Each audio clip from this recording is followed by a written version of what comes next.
Compartir pantalla. Permítame compartir pantalla, profe. Ya. Entonces, vamos a observar, por ejemplo, acá a nivel de las microvellosidades y vamos a observar, por ejemplo, que están adaptadas para la absorción. ¿Dónde lo vamos a observar? A nivel de intestino delgado, ¿listo? Y a nivel de vesícula biliar, ¿listo? A nivel de intestino delgado y a nivel de vesícula biliar. También vamos a observar aquellas que presentan cilios. Y aquellas que presentan cilios los vamos a encontrar a nivel de la mucosa de las trompas de falopio, a nivel del ovario. No te olvides simple, cilíndrico con cilios, trompas de falopio, que va a permitir el transporte de sustancias, o por ejemplo de ovocitos, también conocido como óvulos, hasta el endometrio. ¿Listo? En la capa interna del endometrio también vamos a observar que presentas con cilios. Ojo, también vamos a observar que aquellas que presentan cilios son trompas de falopio, bronquios pequeños y bronquiolos grandes. Te vuelvo a decir, trompas de falopio, bronquios pequeños y bronquiolos grandes. ¿Listo? Trompas de falopio, bronquios pequeños y bronquiolos grandes. Ahora, el epitelio pseudoestratificado se caracteriza porque es un epitelio que está formado por una sola capa de células, pero si nos damos cuenta, todas las células tienen contacto con la membrana basal, o sea, en realidad hay una sola capa, solo que sus núcleos están en diferente nivel. Es por eso que da la apariencia de tener dos capas, por eso se llama pseudoestratificado, pero en realidad solamente hay una capa. Aparte de eso, vamos a encontrar ahí unas células llamadas caliciformes. Y esas células conocidas como caliciformes se van a caracterizar porque van a secretar moco. ¿Y dónde los vamos a encontrar? En este tipo de epitelio. Hay unos tipos de epitelio que no presentan modificación, como las próstata y las vesículas seminales. No presentan modificación. Y vamos a observar, ¿listo? Si no presentan modificación, aquellos que presentan modificación, vamos a encontrar con sinocilios. Son también llamados cilios móviles. Sinocilios o cilios móviles. Ejemplo, la vía respiratoria, o sea, las fosas nasales, a nivel de faringe, a nivel de laringe, a nivel de tráquea, a nivel de bronquios, ¿listo? A nivel de tráquea, a nivel de bronquios. Vamos a encontrar, por ejemplo, te vuelvo a repetir, trompas de Eustaquio, los senos paranasales, como el saco lagrimal, la cavidad basal, la rinofaringe, la laringe, la tráquea y los bronquios. O sea, si te das cuenta, están, como dice acá, en toda la vía respiratoria. ¿Listo? En toda la vía respiratoria. ¿Y es por qué está en toda la vía respiratoria? O sea, ¿qué función cumple? Como te había dicho, presenta un tipo de epitelio, ¿listo? Presenta un tipo de epitelio eh, eh, con células caliciformes.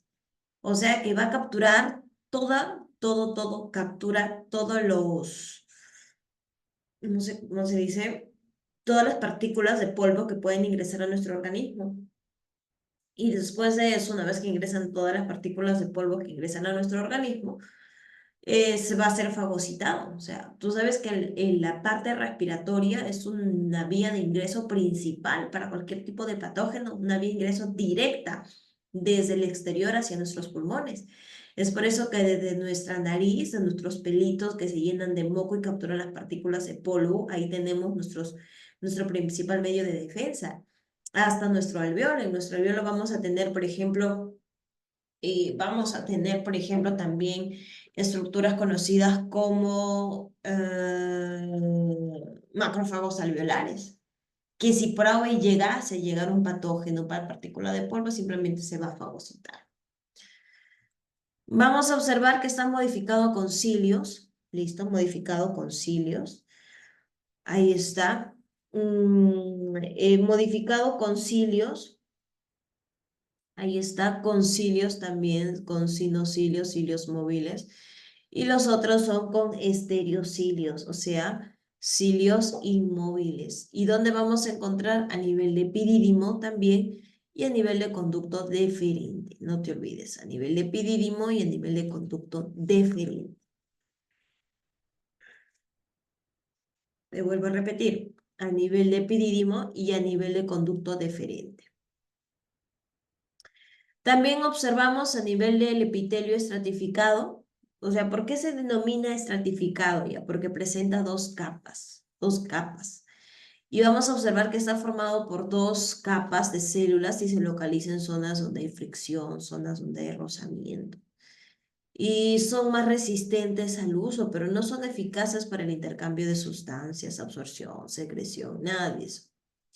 Entonces, hay un tipo que sirve, por ejemplo, el estratificado sirven de protección. ¿Listo? Sirven de protección. Y si hablamos de plano o escamoso, ¿listo? Hay varias capas. Hay un estratificado plano, no queratinizado. Y vamos a hablar de que en la hay superficies húmedas, ahí donde hay desgaste, donde no hay absorción, y por ejemplo, donde las zonas tienen que estar, este, donde las zonas tienen que estar proporcionadas por secreciones de glándulas situadas en el propio epitelio debajo de él. Entonces son zonas donde tienen que estar sí o sí húmedas, por eso son no queratinizados. Hablamos, por ejemplo, a nivel de tubo digestivo, boca, faringe digestiva, esófago, ano, presenta un epitelio estratificado plano no queratinizado. ¿Listo? Epitelio estratificado plano no queratinizado. ¿Listo? No queratinizado. ¿Qué más? Ahí está el epitelio de la faringe, por ejemplo. A nivel de la lengua, vamos a observar el revestimiento del dorso de la lengua, o sea, en la lengua a nivel de las papilas linguales también. Por ejemplo, acá estas papilas, estas estructuras también presentan este tipo de epitelio estratificado plano no queratinizado, ¿listo? A nivel de las cuerdas bucales inferiores, que son las verdaderas, porque las superiores son falsas, las inferiores que son las verdaderas, que incluso sirven para la fonación. A nivel de la vagina también vamos a encontrar un epitelio estratificado plano no queratinizado. ¿Listo, hijo? A nivel de la córnea también encontramos un epitelio estratificado plano no queratinizado. A nivel del epitelio de la mucosa corneal también epitelio estratificado plano no queratinizado.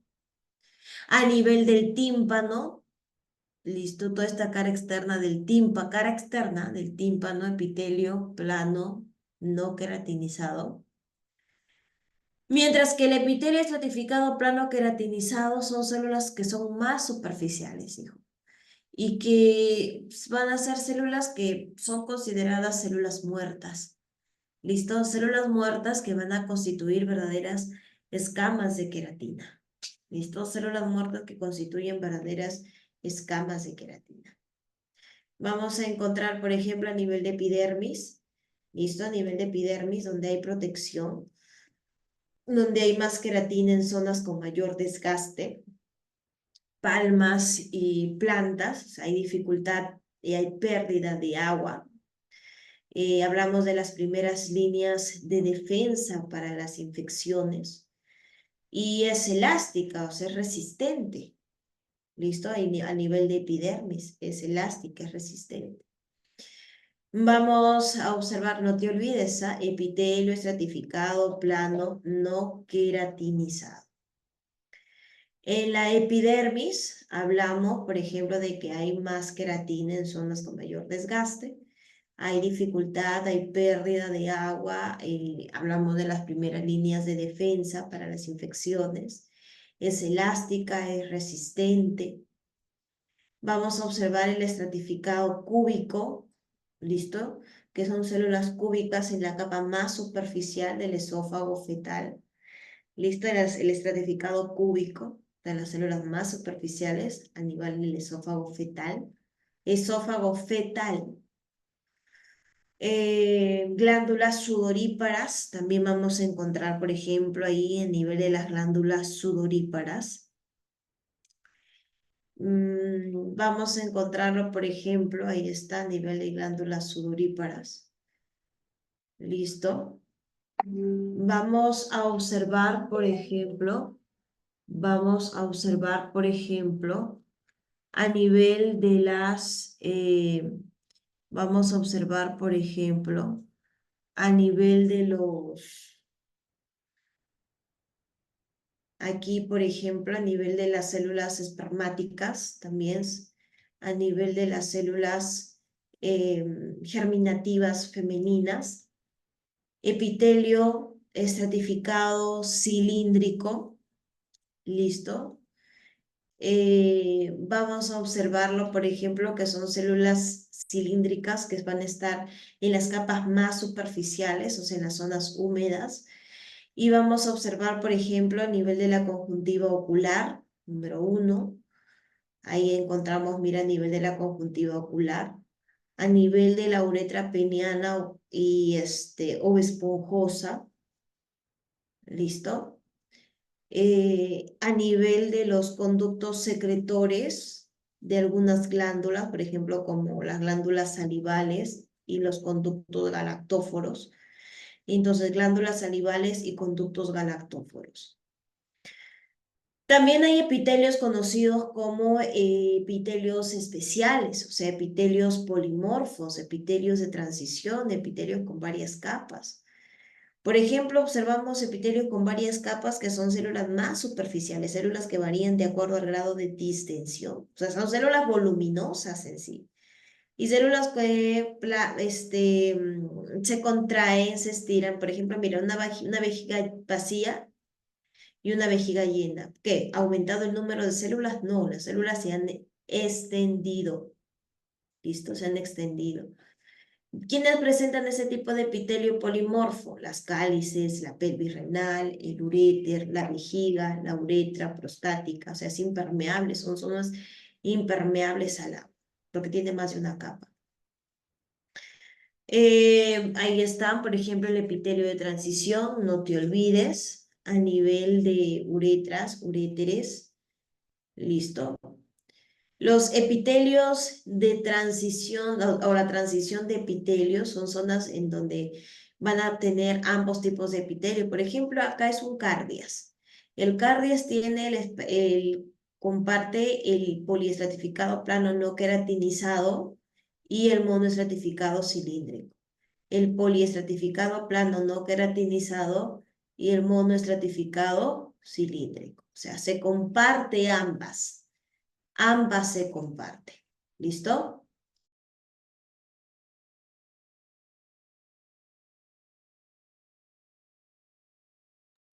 Y observamos, por ejemplo, ahí tenemos en el cardias, como te vuelvo a repetir, el epitelio estratificado plano que viene del esófago y continúa con el epitelio simple que continúa al estómago.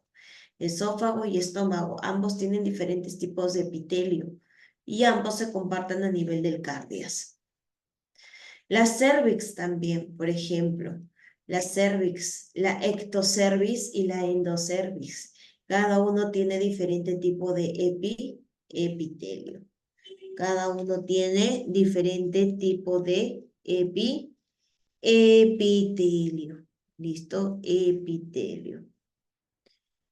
Ahí está la unión del ano rectal, en el ano y en el recto, diferentes tipos de epitelio.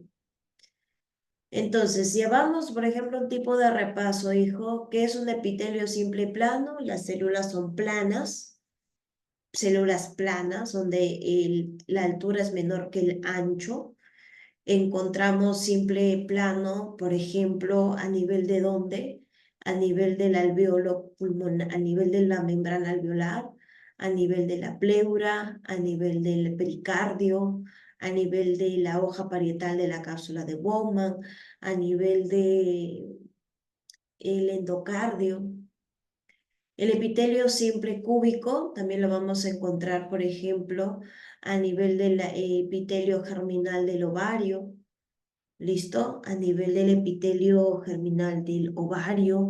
También lo vamos a observar a nivel del túbulo contorneado distal, el túbulo contorneado proximal con microvellosidades, el túbulo colector, los bronquiolos pequeños, pero cúbico con cilios.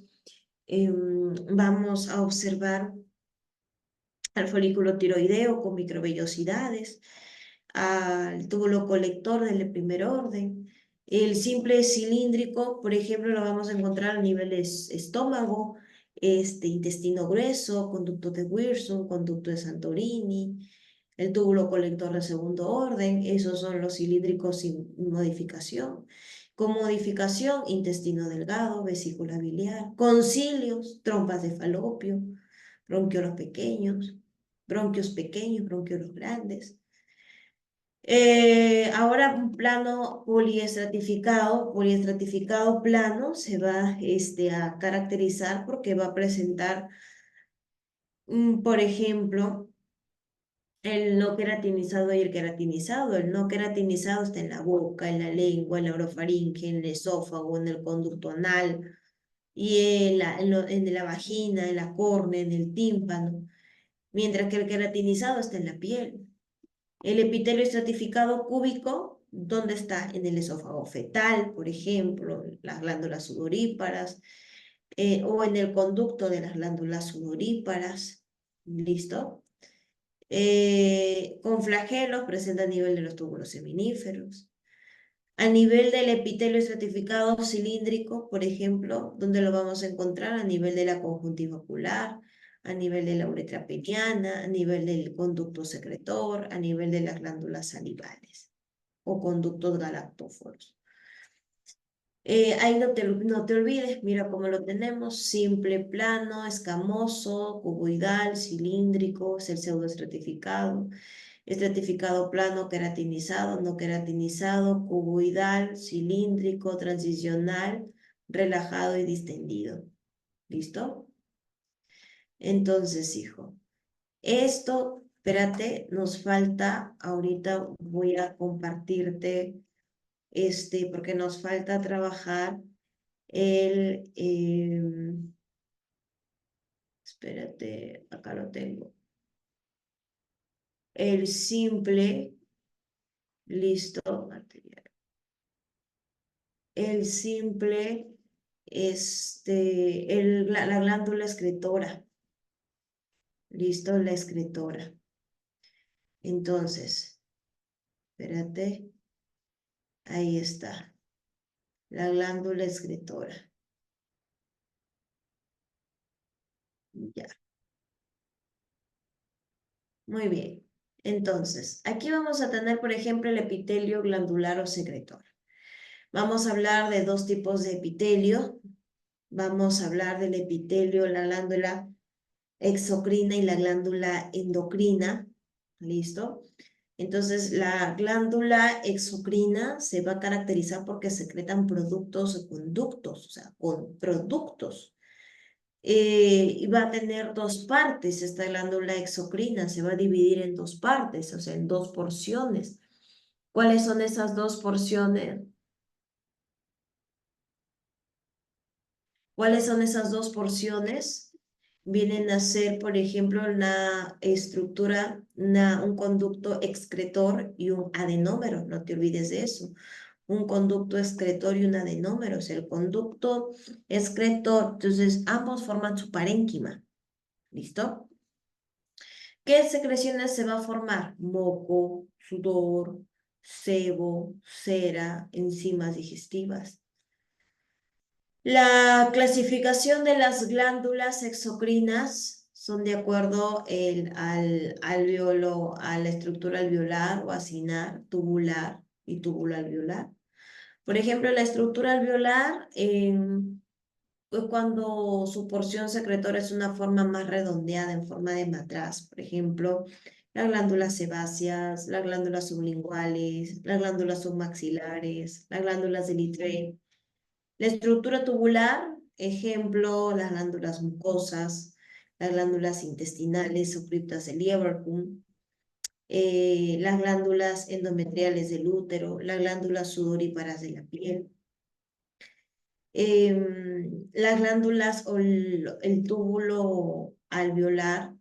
Vamos a observar, por ejemplo, a las glándulas mamarias, a las glándulas parótidas, a las glándulas lagrimales, al páncreas exocrino. ¿Listo? Entonces, vamos a observar ahí lo siguiente. Por eso nos dicen, esta estructura alveolar, una forma de alveolo, tubular. En cambio, la estructura acinar o túbulo alveolar tiene forma tubular, pero por forma alveolar y tubular. Mira, alveolar y tubular. ¿Listo? De acuerdo a su conducto excretor, se va a caracterizar porque eh, vamos a observar aquí a las glándulas simples y compuestas. Simples, por ejemplo, las glándulas de Lieberkühn es simple. Sudoríparas, endometriales, Lieberkühn también. Las fúndicas del estómago, compuesta porque su conducto, mira, presenta varias divisiones. Entonces tenemos al páncreas con su porción exocrina, las glándulas mamarias, las glándulas de Brugner. Y de acuerdo al tipo de secreción se va a caracterizar porque hay cerosas, mucosas y mixtas. ¿Por qué se llama cerosas? Porque secretan un líquido claro, un líquido acuoso, un líquido con enzimas. ¿Por qué mucosas? Porque secretan un líquido viscoso, un líquido que contiene una glucoproteína llamada moco y sirve como protector para mantener superficies húmedas y lubricantes. Por ejemplo, las glándulas de Cooper, las células caliciformes. Las glándulas mixtas o seromucosas elaboran secreciones serosas y mucosas, o sea, tenemos ahí en las glándulas submaxilares. Entonces, ahí tenemos en la glándula mucosa, serosa y mixta. De acuerdo a la forma de eliminar su secreción, vamos a observar a las glándulas holocrinas, merocrinas y apocrinas. Por ejemplo, mira la imagen. Ahí está. Las merocrinas, la que está en medio, se clasifica porque elaboran, son sus células, van a elaborar, van a secretar sustancias y van a eliminar solo las sustancias. O sea, la estructura se va a encontrar, sus células se van a encontrar sin estar dañadas. Ejemplo, las glándulas sudoríparas, las parótidas, el páncreas exocrino son glándulas merocrinas. Y como glándula apocrina, vamos a observar, ¿sí? Como glándula apocrina, vamos a observar, por ejemplo, aquellas donde sí va a haber un pequeño daño, o sea, pequeña pérdida celular. ¿Listo? La apocrina pierde un extremo del citoplasma. Ejemplo, las glándulas mamarias, las glándulas odoríferas de las axilas y las glándulas holocrinas son aquellas en donde se pierde toda la célula. Se pierde toda la célula. listo, toda la célula. Entonces, ahí hablamos de las glándulas sebáceas de la piel, o sea, hay pérdida total de la célula, glándulas sebáceas de la piel. En el caso de las células endocrinas se caracteriza porque secretan hormonas directamente a la sangre. Y estas hormonas sirven como porción secretora, o sea, elabora secreciones de hormonas llamadas y se vierten a la sangre. Tenemos cordonales y vesiculares. Y si hablamos de las cordonales es porque están en forma de cordones. Y si hablamos de vesículos porque están en formas de lagunas. ¿Quiénes son las vesiculares? La tiroides, por ejemplo, con sus células foliculares. Y las cordonales, hablamos de las paratiroides y la suprarrenal. Entonces, así como hay exocrinas y endocrinas, o sea, porque en la endocrina se forman hormonas, hay glándulas anficrinas. Y las anficrinas, ¿por qué se caracterizan? Las anficrinas se van a caracterizar porque, eh, van a tener dos productos, un producto exocrino y un producto endocrino. El producto exocrino se caracteriza, bueno, pues porque hablamos de que el páncreas, por ejemplo, presenta un lado exocrino, o sea, con los acinos pancreáticos, forma el jugo pancreático. Y el producto endocrino, gracias al el producto endocrino, listo, el producto endocrino, listo, gracias a las células de Langerhans, producen insulina, glucagón, somatostatina. A nivel de hígado, por ejemplo, en el producto exocrino se produce jugo biliar o bilis. Y a nivel de producto endocrino se forma la somatomedina C. Igual en los riñones, ¿no? Por ejemplo, como producto exocrino se forma la orina y como producto endocrino la eritropoyetina. Testículos, producto exocrino, espermatozoides. Testosterona, producto endocrino en los testículos. Ovarios, ¿cuál es su producto exocrino? Ovocitos secundarios, a lo cual normalmente se le conoce como óvulos. Y como producto endocrino hablamos de estrógenos y de progesteronas. ¿Listo? Ahí hablamos de estrógenos y hablamos de progesterona. ¿Listo? Estrógenos y de progesterona. Entonces, hijo, hasta acá, ¿alguna duda? Porque hasta acá viene a ser todo lo que se trata del tejido, acá viene el estratificado, las glándulas sudoríparas, el epitelio estratificado presenta uretra masculina, porción membranosa, peniana, glándula salival, conjuntiva. ¿Listo? Hasta aquí hemos trabajado esta parte primerita. Si hablamos, por ejemplo, de los tejidos, la hoja germinativa recuerda que hay tres capas, endodermo, mesodermo y ectodermo, y ahí está a nivel de tejido epitelial. Listo, a nivel de tejido epitelial vamos a tener endodermo, mesodermo y ectodermo. Se derivan de las tres capas germinativas. Vamos a observar que tiene dos componentes y esos dos componentes, listo, esos dos componentes hablamos de células y sustancia intercelular. Y si hablamos de células, hablamos de materia viva, hablamos de función de tejido, depende de la función de sus células. Entonces vamos a tener dos denominaciones, blastos y cito. La denominación blastos se hace denominar a las células jóvenes, células formadoras, células que te van a sintetizar algo. En este caso te van a sintetizar sustancia intercelular. Mientras que la terminación cito son células ya adultas, células maduras, células que no te sintetizan sustancias. Por ejemplo, en el caso de las células del hueso. Osteoblastos y osteocitos. ¿Listo? Osteoblastos y osteocitos. osteoblastos y osteocitos. Y la célula, la sustancia intercelular, ¿listo? Hablamos que se encuentra entre células, o sea, la sustancia, el espacio o la sustancia que baña a las células. Entonces, ¿eso qué hace? Permite la nutrición de las células y constituye su medio interno que intercambia las sustancias que le va a brindar sostén, desarrollo, propiedades físicas al tejido. ¿Ya dijo? Entonces, ahí hemos hablado, ahí iniciamos con lo que es el tejido epitelial. Vamos a dar una última repasadita. Células poliédricas yuxtapuestas, escasa o nula sustancia intercelular, carecen de vasos sanguíneos, se nutren por difusión.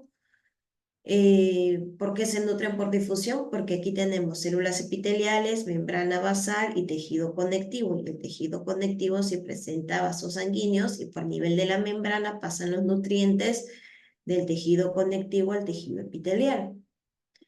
Tiene tres dominios, el dominio libre, el dominio apical, el dominio lateral y el dominio basal. Por eso se dice que es una célula polar, porque entre ambos hay una gran diferencia. Posee inervación, o sea, hay terminaciones nerviosas libres y discos táctiles de Merkel. Presenta una membrana basal y una lámina reticular. Lámina basal y lámina reticular. Mira, una célula madre forma dos células hijas, cada célula hija forma células hijas y así sucesivamente. Entonces, estas células que son más jóvenes terminan muriendo y tienen que desprenderse. ¿Listo? Tienen que desprenderse.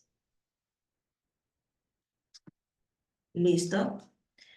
Y así, el Papa Nicolau, por ejemplo, es uno de los exámenes que se utilizan para observar y ver si hay células precancerosas o cancerosas, y todo gracias a sus células, a las células que sufren exfoliación. ¿Listo, hijos? Las células son polarizadas también porque ambos lados son diferentes. ¿Listo? Existe un alto grado de cohesión porque están unidas. Dominio vasolateral, porque hay sustancias que están entre la parte basal y lateral que se van a encargarse de mantenerlas unidas, como las uniones celulares, estrechas, intermedias, que acá se describe cada una de ellas. Desmosomas generalmente aislados, tiene caderina, hemidesmosomas e integrinas. Listo, hay un dominio apical, tiene microvellosidades para la absorción, estereocilios, absorción y transporte, cilios, transporte, flagelos, un flagelo de mayor longitud. Y así, hijos, sus funciones es que recubre, reviste y protege las superficies como el epidermis. Se encarga de la difusión, absorción y transporte como el epitelio del intestino. Se encarga de la secreción de moco, enzimas y hormonas porque forman diversas glándulas. Se encarga de la parte sensorial porque desempeña los neuroepitelios, está desempeñada por neuroepitelios del oído, olfato y papilas gustativas. Es contráctil porque hay mioepitelios en las glándulas mamarias y sudoríparas. Y se encarga de la reproducción porque hay epitelios germinativos, tanto en testículo como en ovarios. ¿Listo, chicos? Listo, hijo. Entonces, hasta ahí nos vamos a quedar acá el día. Bueno, hasta ahí ya se ha terminado todo lo que viene a ser tejido epitelial. ¿Listo, hijo? Todo eso solamente viene a ser el tejido epitelial. ¿Ya? Y ahora sí, espero que mañana te vaya muy bien, a seguir repasando, madrúgate a repasar un ratito más y listo. Listo, profesor. Ya hemos terminado con Caleb. Caleb creo, ¿no? Sí, profesora. Ya. Gracias. Gracias, hijo, gracias. Nos vemos, hasta luego. Hasta luego, profesor. Profesora, ¿cuánto es? Ya con el profesor ya te arreglas, ya el profesor y a mí ya me... Ya, profesora. Muchas gracias.